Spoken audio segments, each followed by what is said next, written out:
Hi all, welcome back to our YouTube channel. ನಾನು ನಿಮ್ಮ ಪ್ರೀತಿಯ ವರ್ಷ ಅನಿಲ್.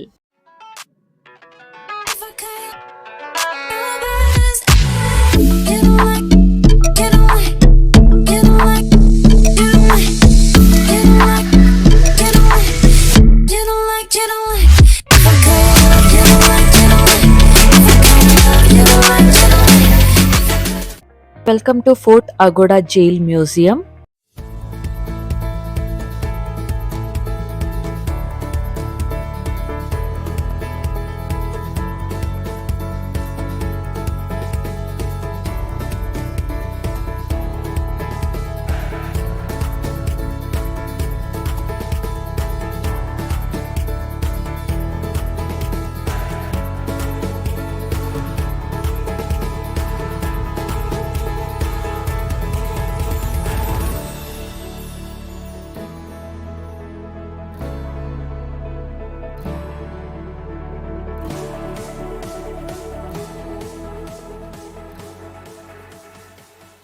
ಎಂಟ್ರೆನ್ಸ್ ನಲ್ಲಿ ಟಿಕೆಟ್ ಕೌಂಟರ್ ಇದೆ, ಅಲ್ಲಿ ನಾವು ಟಿಕೆಟ್ ನ ತಗೋಬೇಕು.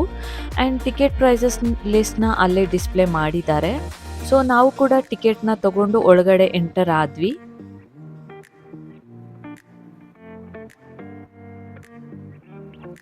ಎಂಟ್ರೆನ್ಸ್ ನಲ್ಲಿ ಈ ಸ್ಟ್ಯಾಚ್ಯೂ ಇದೆ. ಇದು ಏನನ್ನ ರೆಪ್ರೆಸೆಂಟ್ ಮಾಡುತ್ತೆ ಅಂದ್ರೆ mother India free from foreign yokes ಅಂತ. ಇದನ್ನ ನಿರ್ಮಿಸಿದವರು ಲೇಟ್ ಶ್ರೀ ವಿಷ್ಣು ಮಹಾದೇವ್ ಕುಂಕೇಲೇಕರ್ ಅಂತ.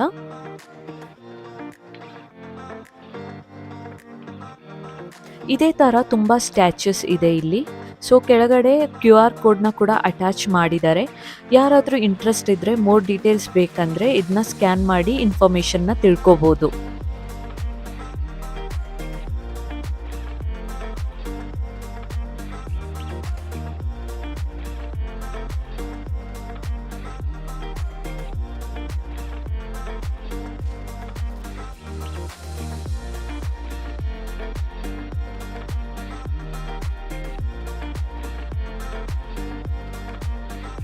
ಅರೇಬಿಯನ್ ಸೀ ಪಕ್ಕದಲ್ಲಿ ಈ ಜೈಲ್ ಇದೆ. ಫೋರ್ಟ್ ಅಗೋಡಾ ಮ್ಯೂಸಿಯಂನ 19 ಡಿಸೆಂಬರ್ 2021ನಲ್ಲಿ honourable prime minister Shri Narendra Modi ಅವರು ಇನಾಗ್ರೇಟ್ ಮಾಡಿದ್ರು.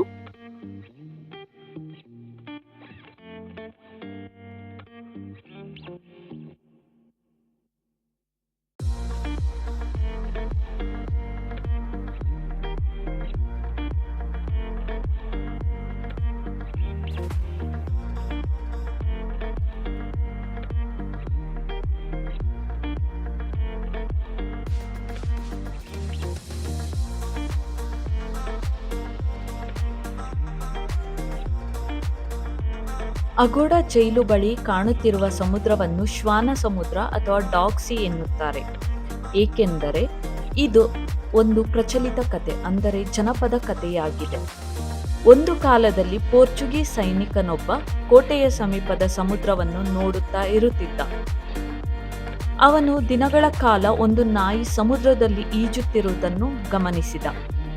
ಅದು ಯಾವ ದಿಕ್ಕಿಗೂ ಹೋಗದೆ ಹೀಗೇ ತೇಲುತ್ತಾ ಇದ್ದಂತೆ ಈ ದೃಶ್ಯ ನೋಡಿ ಸೈನಿಕನು ಹೇಳಿದನು, ಈ ಸಮುದ್ರದಲ್ಲಿ ನಾಯಿ ಕೂಡ ದಾರಿ ತಪ್ಪಿ ತೇಲುತ್ತಾ ಹೋಗುತ್ತದೆ. ಈ ಕತೆ ಜನಪ್ರಿಯವಾಗಿತ್ತು ಮತ್ತು ಅದರ ಮೂಲಕ ಆ ಪ್ರದೇಶದ ಸಮುದ್ರವನ್ನು ಶ್ವಾನ ಸಮುದ್ರ ಅಥವಾ ಡಾಗ್ ಸಿ ಎಂದು ಕರೆಯಲು ಪ್ರಾರಂಭಿಸಿದರು. ಇದು ನಿಜವಾದ ಇತಿಹಾಸವಲ್ಲ, ಆದರೆ ಸ್ಥಳೀಯರು ಹೇಳಿಕೊಳ್ಳುವ ಒಂದು ಕಥೆ ಮಾತ್ರ. ಇದರಿಂದ ಆ ಸ್ಥಳಕ್ಕೆ ಒಂದು ವಿಶೇಷ ಹೆಸರು ಮತ್ತು ಆಸಕ್ತಿ ಬಂದಿದೆ. ಇದಕ್ಕೆ ಮತ್ತೊಂದು ಅರ್ಥ ಸಹ ಇದೆ. ಶ್ವಾನ ಸಮುದ್ರ ಎಂಬ ಹೆಸರು ಕೆಲವರು ಬಾಧೆ, ನಿಸ್ತಬ್ಧತೆ ಅಥವಾ ನಿರಾಶೆಯ ಸಂಕೇತವಾಗಿ ಕೂಡ ಕಾಣುತ್ತಾರೆ. ಒಂದು ನಾಯಿ ಹೇಗೆ ದಾರಿ ತಪ್ಪಿಸಿದಂತೆ ತೋರುತ್ತದೆಯೋ ಹಾಗೆಯೇ ಅಲ್ಲಿ ಏನೂ ನಿರ್ದಿಷ್ಟ ಗಮ್ಯ ಸ್ಥಾನವಿಲ್ಲದೆ ನಿಸ್ಸಹಾಯಕತೆ ಇರುವಂತಹ ಪರಿಸರ ಎಂದು ಹೇಳುತ್ತಾರೆ. ಇದು ನಿಜವೋ? ಇದು ಪೂರ್ಣವಾಗಿ ಒಂದು ಜನಪದ ಕತೆ, ಐತಿಹಾಸಿಕ ದಾಖಲೆಗಳಲ್ಲಿಲ್ಲ. ಆದರೆ ಇಂಥ ಕಥೆಗಳು ಸ್ಥಳೀಯ ಸಂಸ್ಕೃತಿ ಮತ್ತು ಇತಿಹಾಸವನ್ನು ತುಂಬಾ ಆಶ್ಚರ್ಯವಾಗಿಸುತ್ತದೆ. ಇದೀಗ ಅಗೋಡಾ ಕೋಟೆ ಮತ್ತು ಜೈಲು ಪ್ರವಾಸಿಗರ ಬಹಳ ಆಕರ್ಷಣೆಯ ಸ್ಥಳವಾಗಿದೆ. ಇಲ್ಲಿ ಇತಿಹಾಸವೂ ಇದೆ, ಇಂತಹ ಬಹಳ ಕಥೆಗಳೂ ಇದೆ.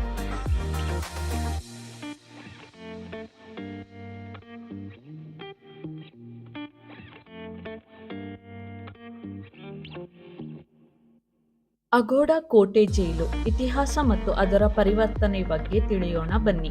ಅಗೋಡಾ ಕೋಟೆ ಜೈಲು ಗೋವಾದ ಪ್ರಮುಖ ಐತಿಹಾಸಿಕ ಸ್ಥಳಗಳಲ್ಲಿ ಈಗ ಒಂದಾಗಿದೆ. ಈ ಕೋಟೆಯನ್ನು ಪೋರ್ಚುಗೀಸರು 1612ರಲ್ಲಿ ಕಟ್ಟಿದರು.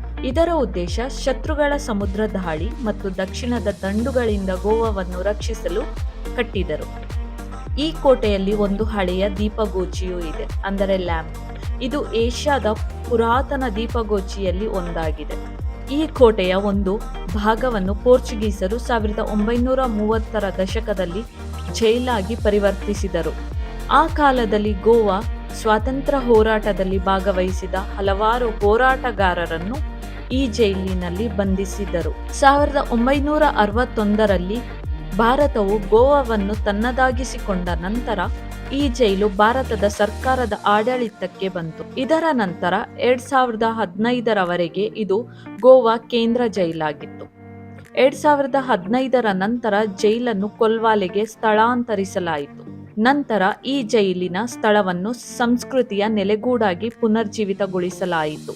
ಇದನ್ನು ಪ್ರವಾಸಿಗರಿಗೆ ತೆರೆದಿಡಲಾಯಿತು ಮತ್ತು ಅಗೋಡಾ ಇಂಟರಾಕ್ಟಿವ್ ಮ್ಯೂಸಿಯಂ ಎಂದು ಹೊಸ ಸಂಗ್ರಹಾಲಯವನ್ನಾಗಿ ರೂಪಿಸಲಾಯಿತು. ಈ ಸಂಗ್ರಹಾಲಯದಲ್ಲಿ ಗೋವಾದ ಭೂಭಾಗ, ಜನರು ಮತ್ತು ಸ್ವಾತಂತ್ರ್ಯ ಹೋರಾಟದ ಕುರಿತು ವಿವಿಧ ಮಾಹಿತಿಗಳನ್ನು ಪ್ರದರ್ಶಿಸಲಾಗುತ್ತದೆ. ಆಡಿಯೋ ಮಾರ್ಗದರ್ಶಿಗಳು ಮತ್ತು ಇಂಟರಾಕ್ಟಿವ್ ಪ್ರದರ್ಶನಗಳ ಮೂಲಕ ಇತಿಹಾಸವನ್ನು ಜೀವಂತವಾಗಿ ಅನುಭವಿಸಬಹುದು. ಇದು ಈಗ ಒಂದು ಐತಿಹಾಸಿಕ ನೆಲೆ ಮತ್ತು ಪ್ರವಾಸಿ ಆಕರ್ಷಣೆಯಾಗಿದ್ದು, ಗೋವಾಕ್ಕೆ ಹೋಗುವವರು ತಪ್ಪದೇ ಭೇಟಿ ನೀಡುವ ಸ್ಥಳವಾಗಿದೆ.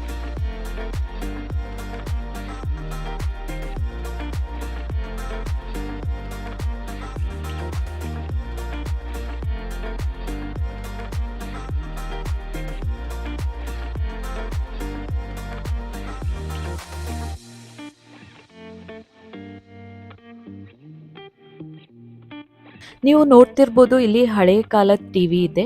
ಇದರಲ್ಲಿ ಈ ಹಿಂದೆ ಆದ ಫ್ರೀಡಮ್ ಪೀರಿಯಡ್ ನಲ್ಲಿ ಏನೆಲ್ಲ ಆಯ್ತು ಅದ್ರ ರಿಲೇಟೆಡ್ ವಿಡಿಯೋ ಕ್ಲಿಪ್ಪಿಂಗ್ಸ್ ನ ಪ್ಲೇ ಮಾಡ್ತಿರ್ತಾರೆ.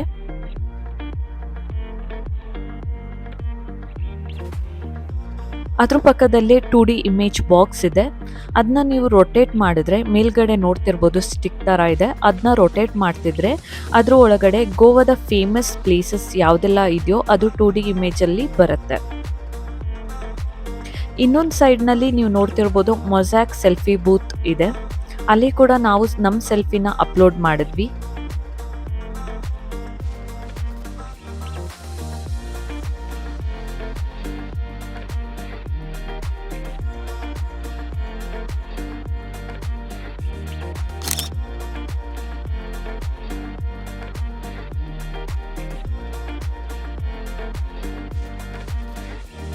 ಅಲ್ಲಲ್ಲಿ ಹೀಗೆ ಸ್ಟೋರಿ ಬಾಕ್ಸಸ್ ಇಟ್ಟಿರ್ತಾರೆ.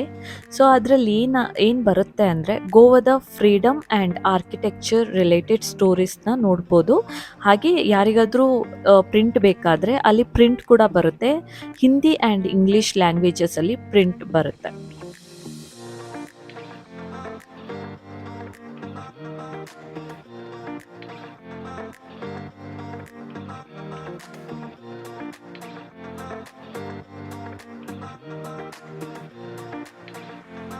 ನೆಕ್ಸ್ಟ್ ಸೆಲ್ನಲ್ಲಿ ಇನ್ನೊಂದು ಮ್ಯೂಸಿಯಂ ಥರ ಮಾಡಿದ್ರು. ಅಲ್ಲಿ ಮ್ಯೂಸಿಕ್ ಆಫ್ ಗೋವಾನ ಪ್ಲೇ ಮಾಡ್ತಿದ್ರು.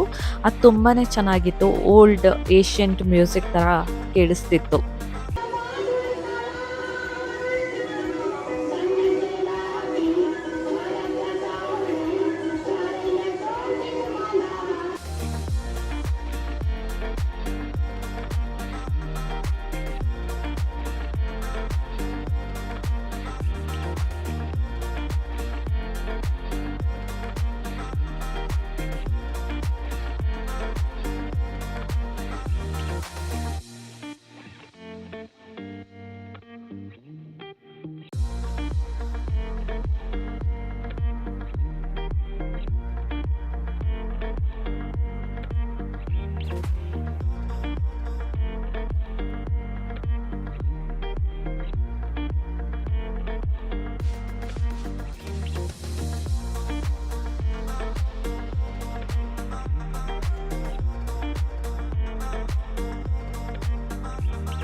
ಇನ್ಸೈಡ್ ಒಂದು ಚಾಪಲ್ ಇದೆ.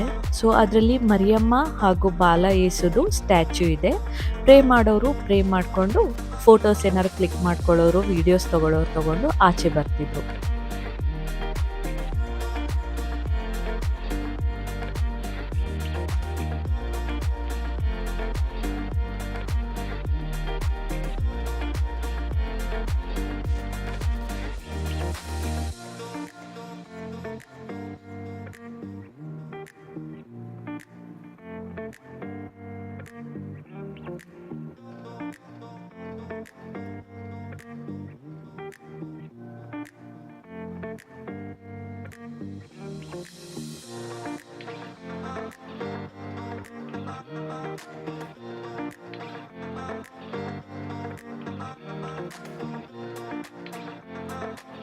ನಿರಾಶೆಯ ನಡುಕದಲ್ಲಿ ಎದೆಯ ತಾಳವು ನಿಲ್ಲದಿರು.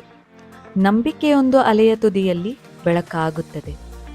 ಮಾಡದ ತಪ್ಪಿನ ತೀರದಲ್ಲಿ ನಿಂತು ನಿರೀಕ್ಷೆಯ ಹೊಳೆ ಹೊಕ್ಕರೆ ನಂಬಿಕೆಯ ಕಡಲಿನ ಮುತ್ತು ಸಿಕ್ಕಬಹುದು.